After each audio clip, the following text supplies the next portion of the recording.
দেখো, এটা আমাদের WBSSC গ্রুপ ডির প্রিভিয়াস ইয়ারে আসা একটা কোশ্চেন। এটা তোমাদের 19/2/2017 সালের কোশ্চেন। এখানে দেখো কি বলেছে, যে 30 কিমি/ঘন্টা বেগে চলমান একটি ট্রেন 27/2 সেকেন্ডে একটি বিন্দুকে অতিক্রম করলে ট্রেনটির দৈর্ঘ্য কত হবে। দেখো, ট্রেনটির দৈর্ঘ্য মানে কি? ট্রেনটির দৈর্ঘ্য মানে আমরা জানি যে আমরা জানি ডিস্টেন্স সমান স্পিড ইন্টু টাইম।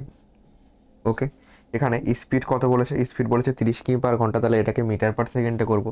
তাহলে 30 কিমি/ঘন্টাকে মিটার/সেকেন্ডে করতে গেলে 5/18 দিয়ে গুণ। এটা কি এটা কি পেলাম আমরা? গতিবেগ পেলাম। আর কি বলেছে? টাইম দেওয়া রয়েছে, টাইম দেওয়া আছে 27/2 সেকেন্ড। এই দুটো গুণ করলে আমরা কি পাবো? গতিবেগ। আর সময় গুণ করলে আমরা কি পাবো? দূরত্ব পাবো।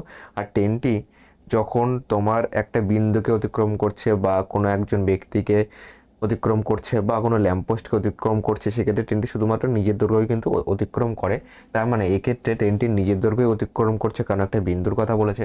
তাহলে আমি গতিবেগ ইন্টু টাইম করলেই দূরত্ব মানে ট্রেনের দৈর্ঘ্যই পাবো।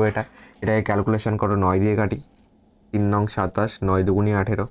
এটাকে 2 দিয়ে কাটো, 2 দিয়ে কাটলে 15 দুগুণি 30 পাচ্ছি। এখানে কত পাচ্ছি দেখো, তোমার 15 × 5 কত হচ্ছে বলো? 15 × 5 করলে, বা তুমি 3×5 = 15 করো, 15² 225 করে দাও। তাহলে 225/2 হবে আমাদের কারেক্ট অ্যান্সার।